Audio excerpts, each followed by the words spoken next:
अस्सलाम वालेकुम, आप देख रहे हैं परदेश से देश तक। मैं हूं फैसल अब्बासी। बरतानवी हुकूमत ने गैर कानूनी तारकीन वतन के ख़िलाफ़ कवानीन सख्त करने का जो फ़ैसला है उसको हतमी शक्ल देना शुरू कर दी है। होम सेक्रेटरी सिविला ब्रेवरमैन ने छोटी कश्तियों के ज़रिए समंदर के रास्ते बरतानिया पहुँचने वालों से मुतालिक अब ये ख़बर दी है कि अब बरतानिया में अगर कोई कश्तियों के ज़रिए यहाँ पहुँचेगा गैर कानूनी तरीके से, तो उनके पास जो बरतानिया में असाइलम क्लेम करने का हक़ है, जो दरख्वास्त देने का हक़ है, वो भी ले लिया जाएगा और हमेशा हमेशा के लिए बरतानवी जो सरज़मीन है उससे उन्हें बदर कर दिया जाएगा, उन्हें निकाल दिया जाएगा। इससे पहले हमने ये देखा जो मौजूदा हुकूमत है वो ख़ासी एग्रेसिव अप्रोच के साथ सामने आई। एक तो रवांडा पॉलिसी हमें देखने को मिली। इस पॉलिसी को लेकर वहाँ पर जो ह्यूमन राइट्स वाच डॉग्स हैं उनकी जानिब से खासा क्रिटिसिज्म रहा। फिर जो माइग्रेशंस को तंजीमें देखती हैं उन्होंने भी अपने रिजर्वेशन का इजहार किया। मामला अदालत में गया, अभी भी ये मामला जो है वो लटका ही हुआ है।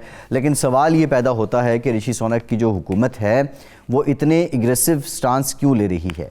क्या वाक़तन जो गैर कानूनी तरीक़े से लोग बरतानिया पहुँचते हैं वो बरतानवी मईशत पे बोझ बन जाते हैं?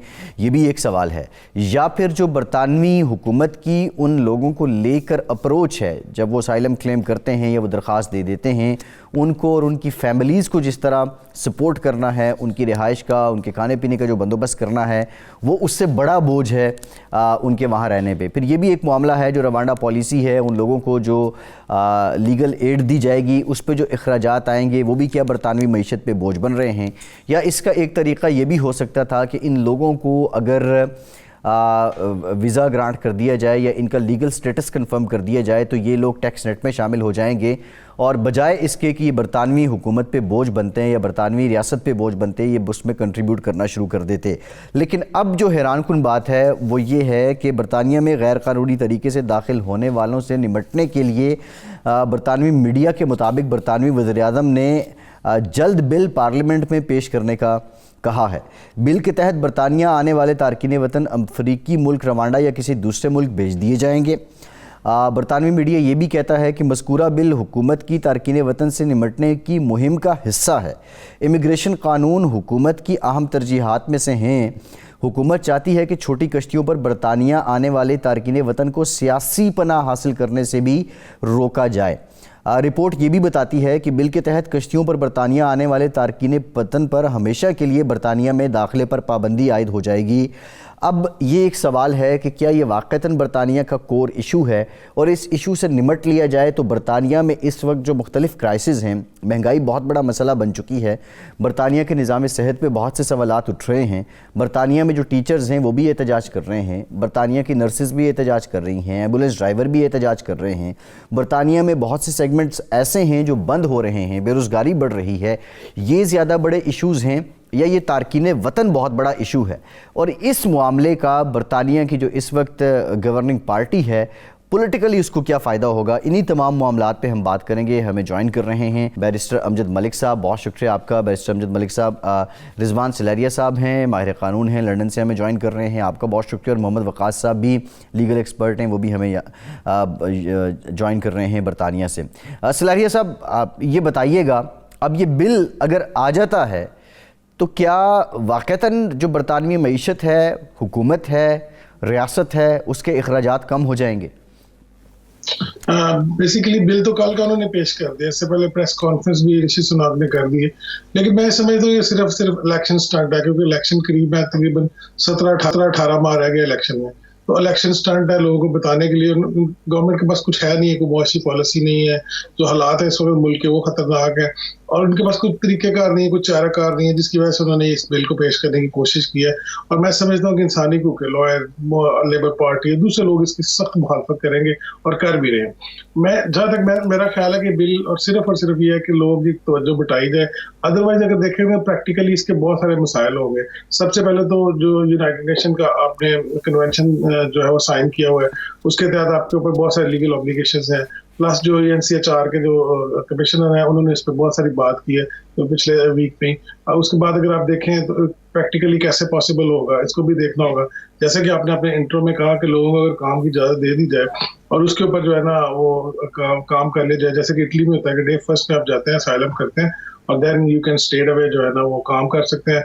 और आप किसी पे बोझ नहीं बनते, तो गवर्नमेंट को इस पॉलिसी को भी देखना चाहिए। प्लस बॉर्डर कंट्रोल की बात है, जब तक ये अल्बानिया और फ्रांस के साथ अपने ताल्लुकात ठीक नहीं करेंगे, वहां से लोग आना बंद नहीं होंगे, उतनी देर तक मैं समझता हूँ कि मुश्किलात का शिकार रहेंगे। उसके बाद अगर आप देखें ओवरऑल एनालिसिस करें कि जितने लोगों ने असाइलम अप्लाई किया उनमें 2/3 लोगों को ऑलरेडी असाइलम मिल चुका है, जो लास्ट ईयर्स में जिन्होंने अप्लाई किया। तो इसका मतलब ये है कोई जनरल असाइलम सीकर है, ये मतलब गवर्नमेंट का सिर्फ एक स्टंट है और इस पर सिर्फ पैसा बर्बाद होगा, वक्त बर्बाद होगा। उसके अलावा मैं नहीं समझता इसमें कोई हकीकत है, और ये किस तरफ कौम को लेके जाएंगे, सिर्फ और सिर्फ जो है एक इलेक्शन स्टंट है। बाकी इस बिल की जो है वो गैर इंसानी होने की, आप इससे भी बड़ी क्या मिसाल होगी कि 28 दिन तक आप वो डिटेन कर सकते हैं, उसमें बच्चे भी शामिल होंगे, फैमिलीज भी शामिल होंगी।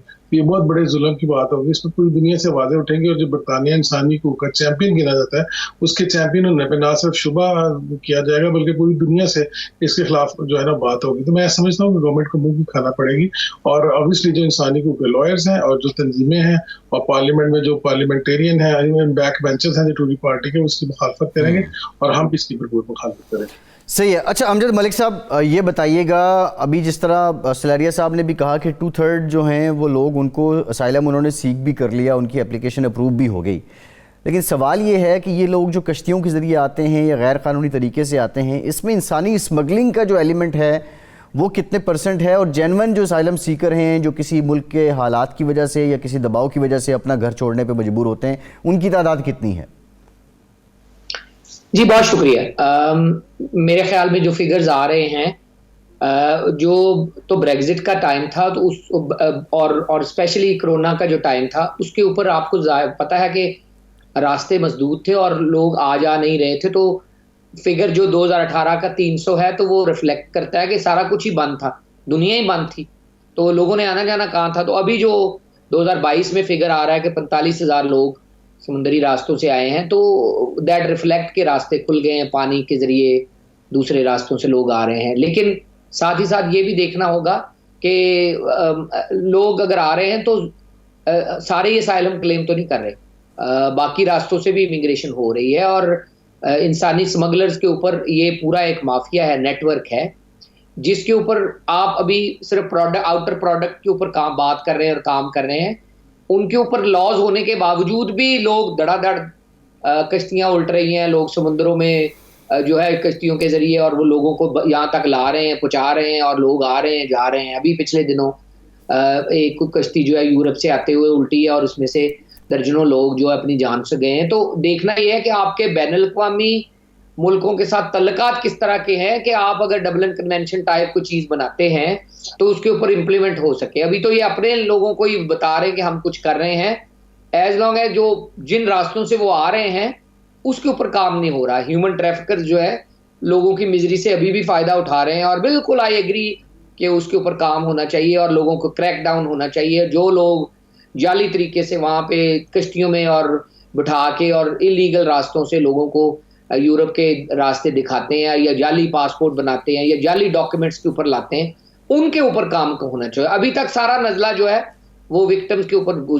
निकल रहा है। या जो लोग आउटर प्रोडक्ट जो आपकी साहिल पे पहुंच जाते हैं, जो असाइलम क्लेम करते हैं, आप उन्हीं को ही रेड रैग दिखाए जा रहे हैं, उन्हीं को ही आप धमकियां लगाए जा रहे हैं। लेकिन जो ट्रैफिकर्स हैं, जो माफिया है, उसके ऊपर मजीद काम होने की जरूरत है। और ये एक यूनिलैटरली बरतानिया नहीं कर सकता। बरतानिया एक हेल्दी डेस्टिनेशन है, कनाडा की तरह हर कोई जाना चाहता है, बरतानिया, ऑस्ट्रेलिया, कनाडा, अमेरिका। तो जहां पहुंचना है उन्होंने, तो उनका तो एम ही ये है कि यहाँ पहुंचना है। जो ला रहे हैं, जो रास्ते दिखा रहे हैं और जो गलत रास्ता दिखा रहे हैं, उसको आपको देखना पड़ेगा। और फॉरेन पॉलिसी आपको देखना पड़ेगा कि आप जहाँ जंगे छेड़ते हैं वहां पे जब फिर ये कोंपले निकलती हैं, तो ये बैरिस्टर साहब बड़ी इंपॉर्टेंट बात है। मैं जरा फॉरेन पॉलिसी पे आऊंगा। अब जो रशिया यूक्रेन मामला है वो तो खासा इंटेंस होता जा रहा है, और अगर यूक्रेन के देखे लोगों का आप ये जिस तरह वेलकम करते हैं भैया, बिल्कुल ठीक है। ये तो उनको तो वीआईपी ट्रीटमेंट मिल रही है यहाँ, ये बिल्कुल ठीक है, लेकिन उनको तो वीआईपी ट्रीटमेंट मिल रही है। लेकिन अगर ये यूक्रेन के हामी अफगानिस्तान वाला बोझ भी बर्दाश्त कर लेना। जी, यूक्रेन के हामी ममालिक जो हैं वो अगर इसी तरह का बर्ताव उन्होंने रखा और रशिया के हामी ममालिक ने रखा, तो फिर दुनिया किधर जाएगी? ये एक बहुत बड़ा सवाल है। मैं वक़ास साहब आपकी तरफ आऊँगा। यहाँ सलारिया साहब ने जिक्र किया था अल्बानिया और फ्रांस की जो सरहदें हैं या ताल्लुकात हैं उस मामले का। फिर बैरिस्टर अमजद मलिक साहब ने कहा कि यूनिलैटरली आप कुछ नहीं कर सकते, लेकिन जो बायलैटरल रिलेशंस हैं बिटवीन यूके एंड फ्रेंच और फिर यूके एंड अल्बानिया, क्या उसमें कुछ ऐसा मुआहिदा नहीं है कि ये उन लोगों को आने से रोकेंगे या वो खुद ही इनको पार करवाए जा रहे हैं बरतानिया की तरफ? Thank you very much. देखें, जहां तक इस बिल का तल्लक है और जहां तक आपके क्वेश्चन का तल्लक है, तो इस बिल के अंदर सिर्फ जो अमजद मलिक साहब ने कहा कि सिर्फ विक्टिम जो हैं उनको ही ज्यादातर जो है ना उनके ऊपर ही पॉलिसी जो है इन्होंने सख्त रखी हुई है। हालांकि इनको चाहिए कि जो इनके बॉर्डर्स हैं जहां से ये बोट्स वगैरह आती हैं, ज्यादातर फ्रांस के रास्ते से आती हैं, तो इनको फ्रांस की गवर्नमेंट के साथ बैठ के ये मामला तय करने चाहिए, ना कि ऐसे लोग बेचारे। अब देखें, इस बिल के अंदर ये भी इन्होंने डिफरेंशिएशन नहीं की कि बहुत सारे लोग जो हैं जंगों की वजह से ईरान, जैसे यमन में, शाम में, इसी तरह अफगानिस्तान में, यूक्रेन में, जिस तरह मुख्तलिफ जगहों पे जंगें हो रही हैं, वहां से लोग जो है बॉर्डर क्रॉस करके इस तरह आ रहे हैं। तो एटलीस्ट ये कैसे पता चलेगा कि जिनको ये पकड़े हैं वो जेन्युइनली असाइलम सीकर हैं या नहीं है? तो ये चीजें भी जो है देखने वाली हैं। तो बजाय ये कि वो लोग बेचारे जो भूख से तंग होके, लड़ाई झगड़ों से तंग होके, अपने कंट्रीज की जो मईशत है उनसे तंग होके जब इन ममालिक का रुख करते हैं, तो एटलीस्ट आप लोग जो हैं उन लोगों को पकड़ें जो माफिया, जो इंसानी स्मगलिंग में मुलव्वस है, उनके ऊपर क्रैकडाउन करें, ना कि ये बेचारे वो लोग जो बेचारे अपने कंट्रीज में भूख के मारे, जंग के मारे माइग्रेट करते हैं। तो इनको फ्रांस के साथ सीरियसली बैठ के इस बात पे आना चाहिए कि आप अपने कंट्रीज के अंदर लोगों को, यहाँ से जो ह्यूमन ट्रैफिकिंग होती है, वो ऐसे माफियाज उनको पकड़ें, ना कि इन बेचारों को पकड़ें। सही है, बिल्कुल ठीक है। एक ब्रेक लेते हैं, ब्रेक के बाद जरा ह्यूमन ट्रैफिकिंग पे बात करेंगे। हमारे साथ रहिए।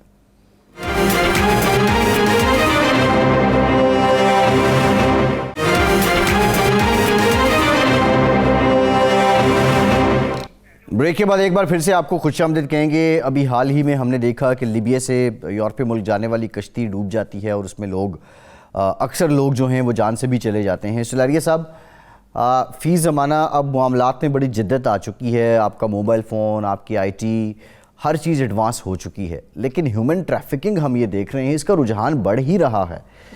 ये नेटवर्क काम कैसे करता है और फ़ी ज़माना जो टेक्नोलॉजी है उसका तोड़ इसके पास क्या है और लोगों की तादाद बढ़ क्यों रही है? देखिए जी, आप देखें ओलंपिक प्लेयर थी गालिबन पाकिस्तान की, वो भी दूसरी कश्ती में, वो भी जो है ना जाबाक हुई। वजह यह है कि इकोनॉमिक सिचुएशन बहुत बुरी है, पाकिस्तान की भी देखिए अगर, और दूसरे ममालिक की भी देखें जिधर से लोग आ रहे हैं।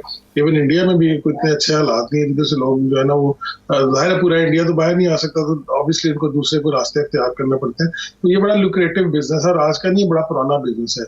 ऑब्वियसली जो जहाँ नेसेसिटी होगी वहाँ पे उसकी इन्वेंशंस भी की जाएंगी, रास्ते भी बनाए जाएंगे।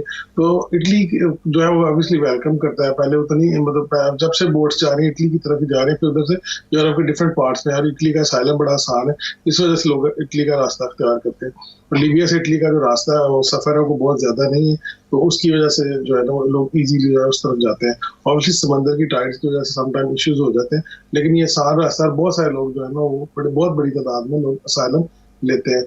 ह्यूमन ट्रैफिकिंग ऑब्वियसली सब गवर्नमेंट्स को पता है। लीबिया में किसने अनरेस्ट पैदा की, कितने लोग पहले लीबिया से आते थे, जब तक कर्नल कदाफी वहां पे थे उस वक्त तो कोई, हमने कभी नहीं सुना था कि लीबिया से लोग स्मगलर लेके आ रहे हैं, बोट्स आ रही हैं। अभी इन्होंने खुद ही उसको रास्ते को खोला है, तो अब इनको खुद ही वहां पर जो गवर्नमेंट है उसको मजबूत करना चाहिए, उसको सपोर्ट करना चाहिए।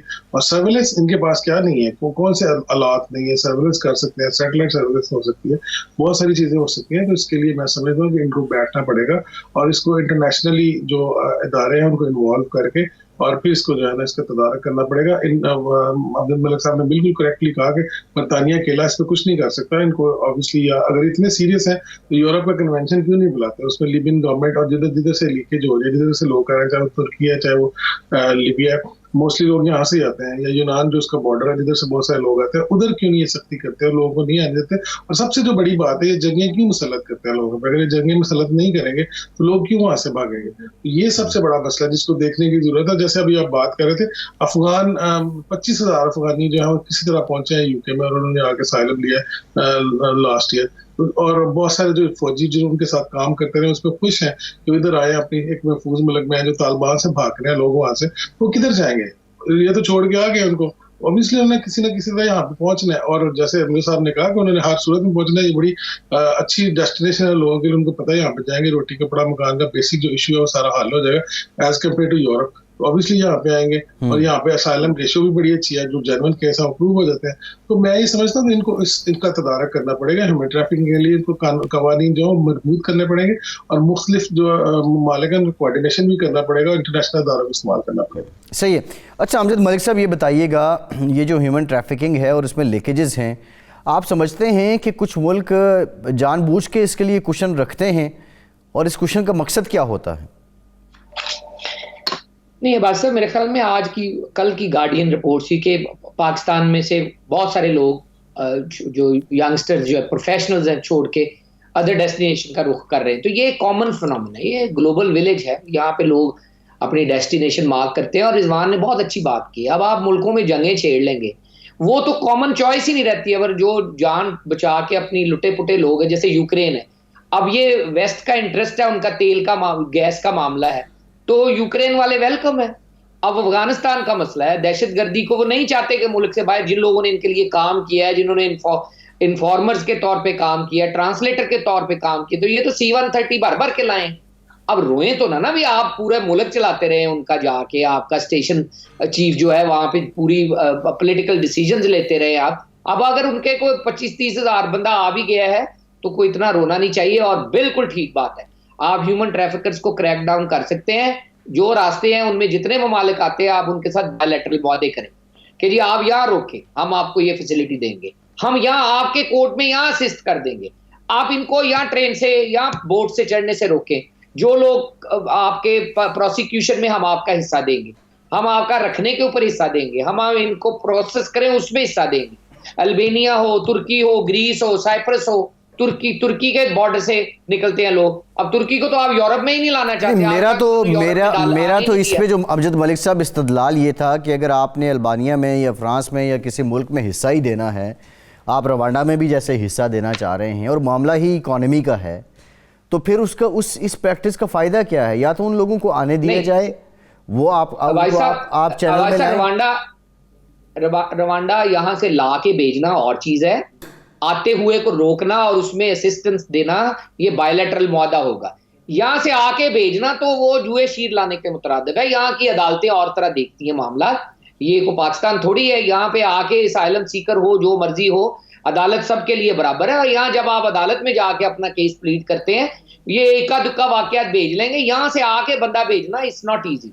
और ये एमनेस्टी के ऊपर फैसला ही नहीं कर पाए, ये उसकी वजह से टोल इतना बढ़ जाता है, ना वो बंदे इकोनॉमी में खपत कर सकते हैं, काम कर सकते हैं, वो ड्रेन कर रहे हैं आपका जो ह्यूमन रिसोर्स है और जो पब्लिक एक्सपेंडिचर है, पैसे लगते जा रहे हैं। यही 6 मिलियन वगैरह, आप भाई उनको काम की इजाजत दें, पहले दिन से काम की इजाजत दें कि हम 6 महीने में केस पारित कर देंगे, लेकिन आप आते ही काम कर सकते हैं।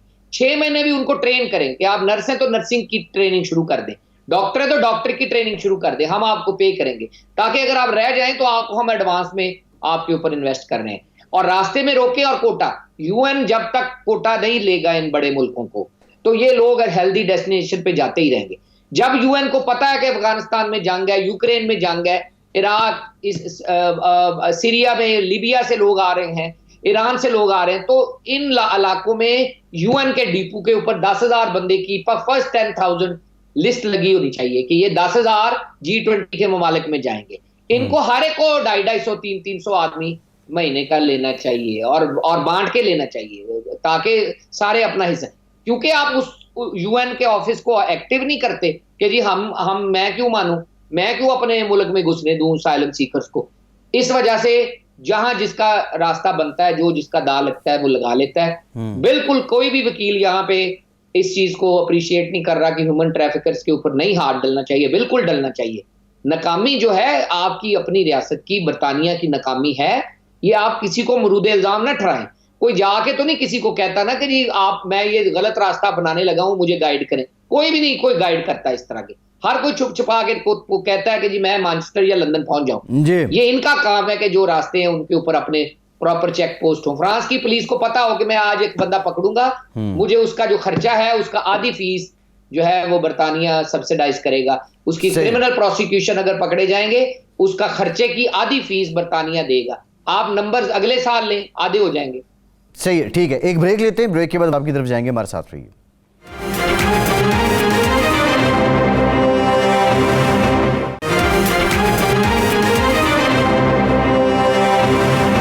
ब्रेक के बाद एक बार फिर से आपको खुशामदीद कहेंगे। वकास साहब, ये जो हालिया बिल है, ये जब इम्पोज हो जाएगा तो आप समझते हैं कि बरतानवी रिवायात और बरतानिया जिसको ह्यूमन राइट्स का चैम्पियन कहा जाता है, ये इस बिल के ज़रिए भी उसमें इसका अक्स नज़र आएगा, या ये इंटायरली एक अनट्रेडिशनल किस्म का सिलसिला शुरू हो जाएगा? नहीं सर, ये अगर बिल आता है तो ये एक डिजास्टर है। इनके ट्रीटीज हैं, यूएन रेफ्यूजी एजेंसी ने इसको बड़ा कंडेम किया है। इसके अलावा ह्यूमन राइट्स की जितनी भी ऑर्गेनाइजेशंस हैं इस बिल को कंडेम कर रही हैं। उसकी वजह ये है कि जब आप सिर्फ जब से ये आपको मैं बता दूं कि जब से ये गवर्नमेंट आई है, इन्होंने एक ही बात पे जोर रखा हुआ है कि हम इल्लीगल बंदों को रोकेंगे, उनके लिए सख्त से सख्त तरीन जो है वो कवानीन बनाएंगे, लेकिन इनकी तवज्जो जो है इकानमी की तरफ नहीं है। आपको पता है कि यूके की इकानमी जो है इस वक्त खुद तबाही के दहाने पे खड़ी है।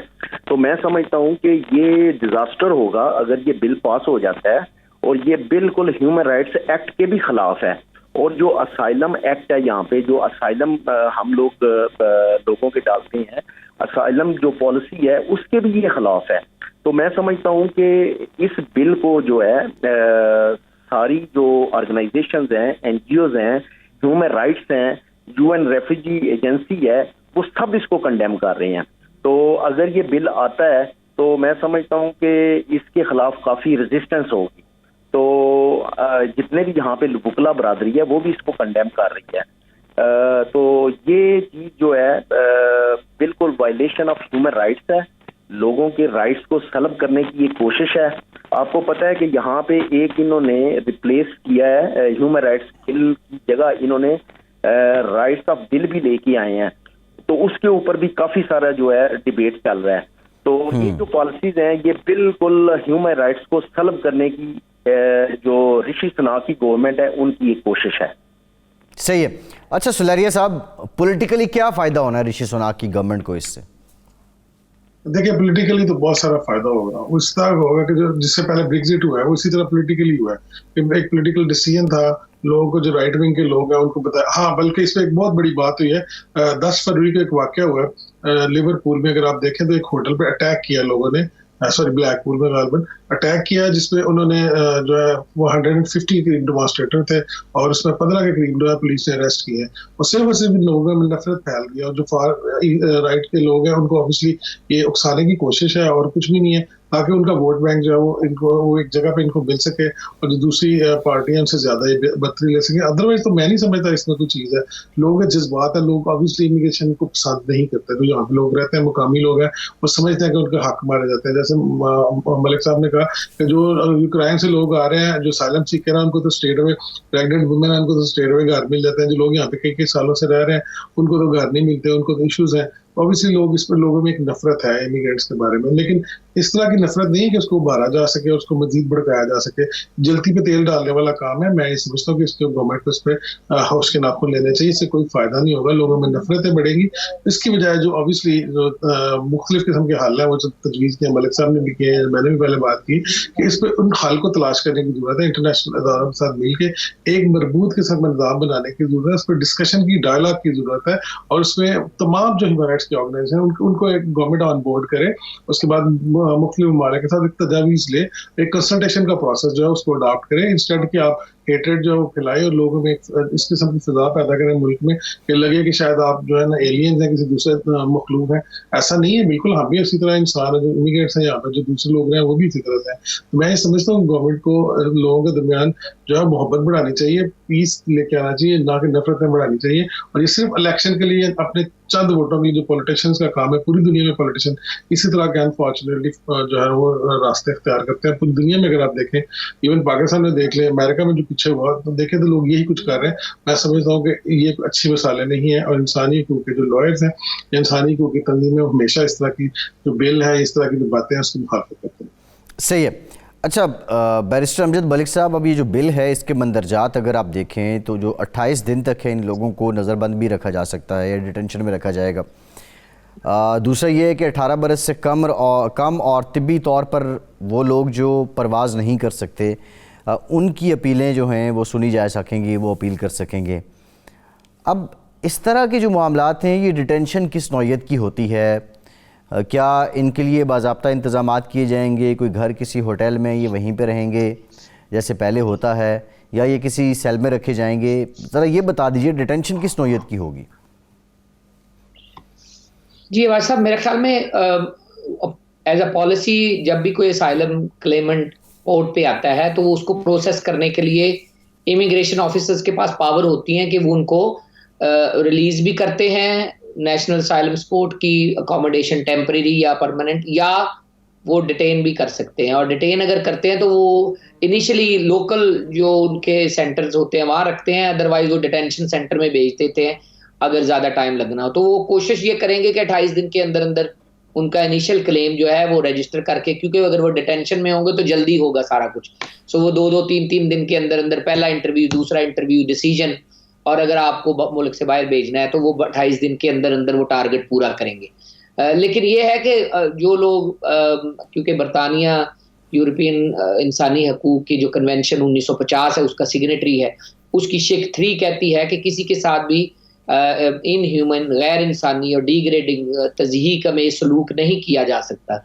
तो अगर आप ऐसे लोगों को जिनकी हालत ज़ार बुरी हो, मेडिकल अटेंशन चाहिए हो, मेंटल इलनेस हो, बच्चे हों, प्रेग्नेंट वेमेन हों, एल्डरली हों, या कोई वार टोन इलाके से आए हों, पोस्ट ट्रॉमेटिक स्ट्रेस डिसऑर्डर से गुजर रहे हों, तो उन लोगों को मेरे ख्याल में डिटेन रखना या लंबे अरसे तक डिटेंशन में रखना, क्योंकि फिर बाद का वापसी वाला रास्ता जो यानी अल्बानिया या जिस तरह ये दूसरे ममालिक में भेजने का सोच रहे हैं, तो वो मेरे ख्याल में ऐसे लोगों के ऊपर अगर आप अप्लाई करेंगे तो लोग हाई कोर्ट जाएंगे। हाई कोर्ट में पावर्स हैं कि वो लोगों को उस जो सेफ जो आपकी जो पॉलिसी होगी जिसमें 28 दिन वाली लिमिट होगी उसमें से हाई कोर्ट अपने ऑर्डर से निकाल सकती है और आपको नॉर्मल जो असाइलम प्रोसीजर है उसमें डाल सकती है। तो लोग ज्यादातर फिर हाई कोर्ट से रिज्यू करेंगे और उसके ऊपर जो लीगल एड फर्में हैं वो फ्री में उन असाइलम सीकर की मदद कर सकेगी जिसमें डिजर्विंग केसेस जो हैं वो they will and up in high court. बिल्कुल बरतानिया जो अंडर जिनीवा कन्वेंशन एंड इंसानी हकूक की 1950 की शिक के तहत जो है वो ड्यूटी बाउंड है कि वो लोगों के शख्सी आज़ादियाँ और जो उनके हकूक बेर मिनिमम हकूक है उनका तहफ़्फ़ुज़ करे। और आपने एक सवाल पूछा था पॉलिटिकल एडवांटेज, मेरे ख्याल में टोरी गवर्नमेंट को हमेशा ही इमिग्रेशन से पॉलिटिकल एडवांटेज होता है। इस तरह की जो कानून साजी या सख्त जो रवैया है उसका उनको फायदा होता है, क्योंकि लेबर जो है वो बेसिकली प्रो इमिग्रेशन और अपने आप को जो महरूम तबके हैं उनकी नुमाइंदा फिर एडवोकेट करती है। लेकिन केयर स्टार्मर भी कोई इस तरह का जामे मंसूबा नहीं दे सके जो अपोजिशन लीडर हैं, हालांकि वो बहुत इसमें काम कर चुके हैं और प्रोसिक्यूशन में और एज ह्यूमन राइट लॉयर उनका तजर्बा है। उनको काउंटर पॉलिसी भी देनी चाहिए कि ह्यूमन ट्रैफिकर्स किस तरह रोके जा सकते हैं, बायलैटरल मुआहदे किन मुल्कों के साथ होने चाहिए और यूएन का कोटा कैसे बनेगा और फॉरेन पॉलिसी के ऊपर क्या तहफ़्फ़ुज़ात बरतानिया पेश करे जिसके साथ बैनुल अक़वामी जो हम जंगें छेड़ते हैं इनमें बरतानिया जो है उसमें ओवरसाइट हो। जैसे वेपन्स ऑफ मैस डिस्ट्रक्शन के तौर पे इराक को तबाह कर दिया गया और बाद में पता चला कि वहाँ मैस डिस्ट्रक्शन के वेपन्स थे ही नहीं। तो इस तरह की जो चीज़ें हैं उसके ऊपर ओवरसाइट कैसे इंश्योर की जाए। पूरा इराक तबाह हो गया और कोई पूछने वाला नहीं है। इसी तरह कुवैत वॉर हुई, तो ये चीजें देखने वाली हैं जिसकी वजह से ये असाइलम सीकर्स और इमिग्रेंट्स धड़ाधड़ आ रहे हैं, तो इनको देखना पड़ेगा। आम माफी के ऊपर हम हर दफा बात करते हैं, इंपॉर्टेंट है कि ये जब कहते हैं कि जी 5 लाख बंदा बैकलॉग पे है, लाख बंदा बैकलॉग पे है, तो भैया आपको रोका तो किसी ने नहीं है। आप उनको वीजे दें, उनको टैक्स पे करने दें, उनको काम की इजाजत दें। 7-7, 8-8, 10-10 साल से लोग यहाँ सिस्टम में अटके हुए हैं, तो आप खुद प्रो इमिग्रेशन बने और टैक्स लें। लेकिन अगर आप ऋषि सुनैक के जमाने में लीगल इमिग्रेशन जो है, जो वर्क परमिट और इस तरह लोग आ रहे हैं, तो अगर आप उसका फिगर देखेंगे तो आपको अंदाजा होगा कि धड़ाधड़ लोग तो आ रहे हैं, इमिग्रेंट्स तो लोग धड़ाधड़ आ रहे हैं। तो फिर वो कहाँ गई आपकी? इसका मतलब सिर्फ एक मार्जिनलाइज तबके को आप टारगेट कर रहे हैं क्योंकि वो एब्सेंट पार्टी हैं, क्योंकि आने वाले असाइलम सीकर्स मुल्क से बाहर हैं, उनकी कोई दफाई रेफ्यूज या दूसरी तंजीमें उसका दफा नहीं कर सकती। सो एक एब्सेंट पार्टी के ऊपर कानून साजी होने जा रही है। जो लोग मुल्क में हैं या जो लोग धड़ाधड़ आ रहे हैं, जो एज पॉलिसी के ऊपर इस मुल्क में अपना जाए रहाइश बनाएंगे, उनके ऊपर मेरा ख्याल कोई इस तरह की ये पॉलिसी अप्लाई नहीं होती। तो मेरा ख्याल ये तजाद है जो देखने के लायक है। ठीक है, एक ब्रेक लेते हैं। ब्रेक गुफ्तगू का सिलसिला यहीं से जोड़ेंगे।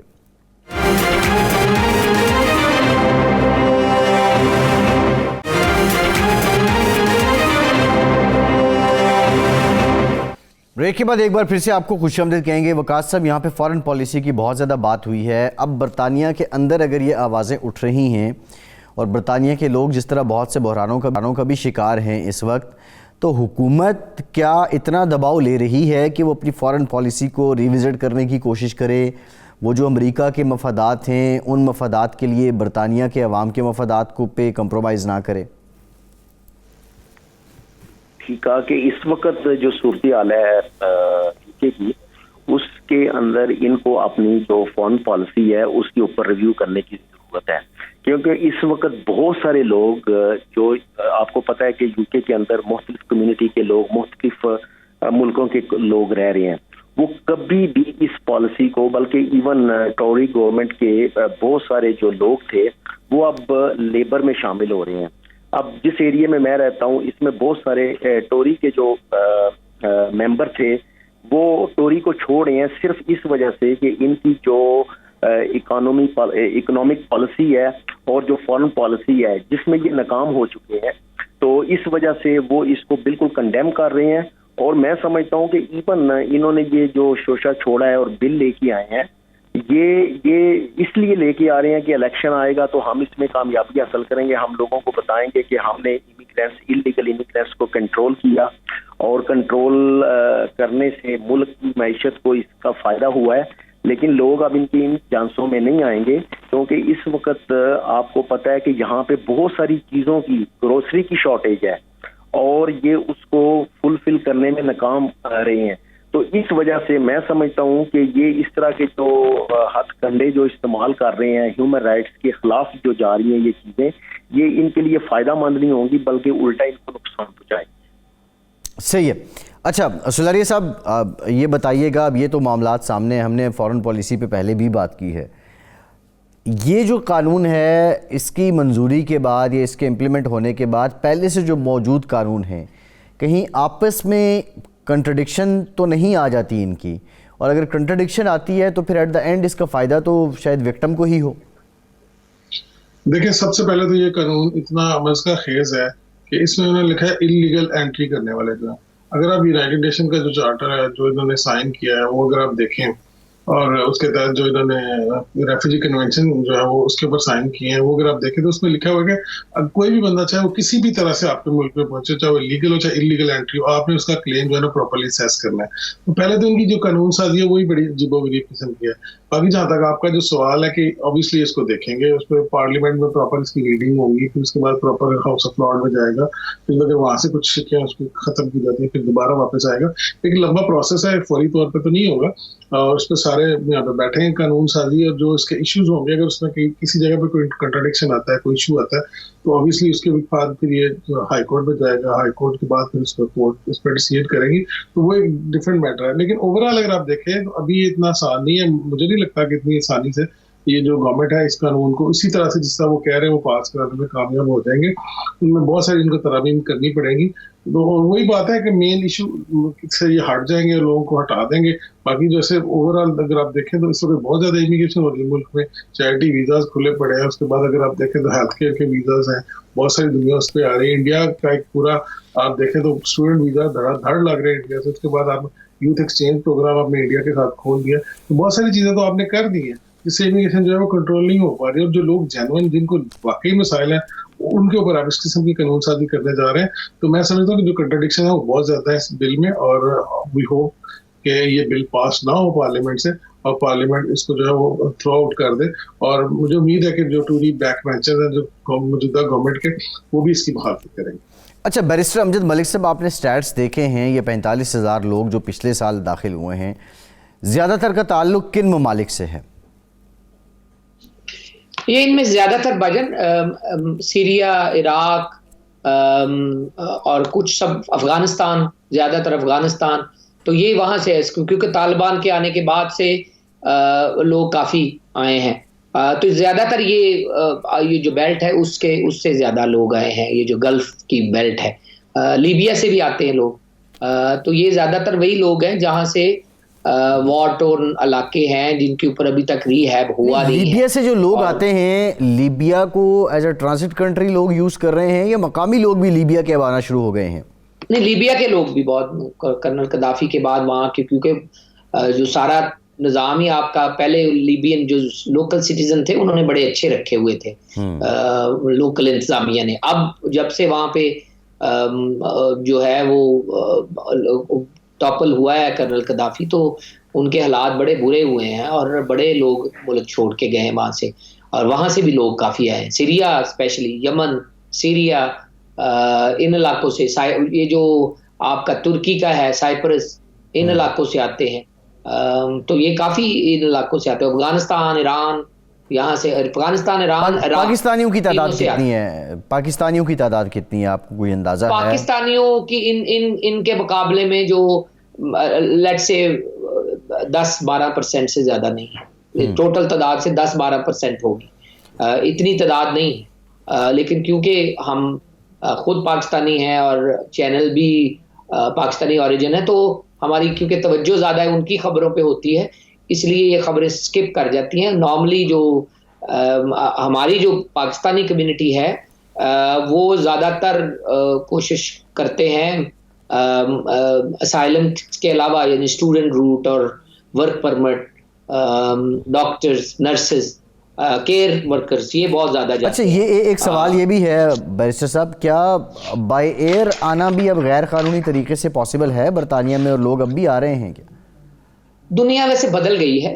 बाय एयर पुराने ज़माने में लोग जाली पासपोर्ट के ऊपर या पीसी या फ़ोटो चेंज करके चढ़ जाते थे और एयरपोर्ट पे डिक्लेयर कर देते थे कि मैं जाली तरीके से आया हूँ लेकिन मैं असाइलम क्लेमेंट हूँ और ये मेरे डॉक्यूमेंट है, या डॉक्यूमेंट वो रास्ते में डिस्ट्रॉय कर देते। लेकिन वो दुनिया बड़ी अब बदल गई। अब वो एक तो वेरीफाई हो जाता है बड़ी जल्दी, और दूसरा उसका सोर्स का पता चल जाता है, और तीसरा वो प्रोसेस उसी तरह करते हैं। लेकिन बरतानिया का एक कानून है कि स्ट्रेट अवे वो जाली डॉक्यूमेंट के ऊपर दाखिल होने के ऊपर भी एक क्रिमिनल सैंक्शन होती है। तो फॉर एग्जांपल अगर कोई जाली डॉक्यूमेंट पे आए और वो असाइलम क्लेम ना करे तो स्टेट उसी वक्त उसको प्रोसिक्यूट करती है और उसकी सजा है, जुर्माना भी है, सजा भी है, 2 साल तक सजा है कि सिर्फ जाली पेपर के ऊपर आने के ऊपर ही आपको इमिग्रेशन एक्ट के तहत धर लिया जाए और आपको प्रोसिक्यूट करके मैजिस्ट्रेट या क्राउन कोर्ट जज जो यहाँ का सेशन कोर्ट है वो सजा दे और आपको जेल में रखे। फिर जेल के बाद ये स्ट्रेट वे डिपोर्ट कर देते। आपको इस मुल्क में 12 महीने की सजा हो जाए या 12 महीने से ज्यादा आप जेल में रहें किसी भी जुर्म में, तो अगर आप बरतानवी शहरी नहीं है तो आपको मुल्क से बाय डिपोटेशन की प्रोसेस किया जा सकता है और निकाला जा सकता है कि आपका रहना मुल्की मफाद में नहीं है, अब मफाद आमा में नहीं है, तो वो आपको डिपोटेशन करना शुरू कर। इस बिल में भी उन्होंने कहा है कि अगर हम ऐसे लोगों को जो जाली तरीके से आए हैं उनको पकड़ के निकालेंगे तो उनको दोबारा बरतानिया आने की इजाजत नहीं होगी, और वो उनको डिपोर्ट कर दिया जाएगा और डिपोटेशन के बाद जो है वो पक्का रास्ता उनका बंद कर दिया जाएगा। तो ये भी डिपोटेशन का पहला लॉ था कि अगर आपको बरतानिया पकड़ के डिपोर्ट करता है तो 5 साल बाद आप होम सेक्रेटरी वजारत दाखिला से दरखास्त कर सकते हैं कि लंबा अरसा गुजर गया है, जिन रीजन की वजह से आपने मुझे निकाला था अब वो रीजन मौजूद नहीं रही या मैंने एड्रेस कर दी है, अब मुझे मेरे ऊपर वो कदगर नहीं है, मुझे दोबारा बरतानिया आने की इजाजत दीजिए। कई दफा लोगों के बच्चे होते हैं, बीवी होती है, माँ बाप होते हैं, बच्चे यानी बच्चे होते कोई जुर्म हुआ है जिसकी वजह से डिपोटेशन हुई है तो वो दोबारा आ सकते थे। अब वो ये रास्ता भी ऐसे लोगों के लिए बंद कर रहे हैं कि जो लोग जाली तरीके से इस मुल्क में आएंगे तो उनको डिपोर्ट अगर किया जाएगा तो वो दोबारा बरतानिया नहीं आ सकते। एक और भी पहलू है वकास साहब, मैं आपसे जानना चाहूँगा, जो लोग गैर कानूनी तरीके से आएंगे अगर साइलम क्लेम करते हैं उसके बाद उनको वीज़ा मिल जाता है तो क्या इस बिल के आने के बाद वो शहरियत के एलिजिबल नहीं रहेंगे, वीज़े पर ही रहेंगे, बरतानवी शहरियत के लिए अप्लाई नहीं कर सकते? नहीं, देखें, जब उनको असाइलम ग्रांट हो जाता है तो 5 साल के बाद फिर वो क्वालिफाई कर जाते हैं इंडेफिनिट लीव टू रिमेन के लिए। ठीक है, अगर फर्ज करें कि उनका असाइलम यूके गवर्नमेंट जो है अप्रूव कर देती है तो 5 ईयर के बाद उनको इंडेफिनिट लीव टू रिमेन मिल जाएगा। तो उसके बाद फिर एक अरसा है कि 10 साल मतलब अभी जो लॉ है वो ये है कि कोई भी ऐसा शख्स जो है अगर कंट्री के अंदर इलीगल है और उसको लीगल स्टेटस मिलता है तो वो 10 साल के बाद नेचुरलाइजेशन के लिए अप्लाई कर सकता है। ठीक है जी, तो वो तो एज इट इज ही रहेगा। अगर किसी को असाइलम ग्रांट हो जाता है तो वो 5 ईयर के बाद जो है सेटलमेंट के लिए अप्लाई कर सकता है। तो उसके ऊपर तो कोई ऐसी कदगन नहीं होगी, क्योंकि असाइलम का जो कानून है वो स्टिल जो है वो लागू रहेगा। उसमें अभी उस तरह की चेंजेस नहीं आई। जारी बात है, ये तो ज्यादातर जो बिल है वो एड्रेस कर रहा है कि ऐसे लोग जो इलीगल कंट्री में आएंगे उनको असाइलम ग्रांट नहीं किया जाएगा या उनको डिपोर्ट किया जाएगा। तो डेपोटेशन के बाद फिर वो दोबारा री इंटर नहीं हो सकेंगे और ना उनको लीव टू रिमेन मिलेंगे। लेकिन एक शख्स को अगर असाइलम दे देती है गवर्नमेंट तो उसको उसके लिए रूल फिर वही होगा जो असाइलम सीकर के लिए होता है। जी ठीक, बहुत शुक्रिया मोहम्मद वकास साहब आपका। रिलरिया साहब, बैरिस्टर अमजद मलिक साहब, आज के प्रोग्राम से इतना ही। फैसल अब्बासी को इजाज़त दीजिए।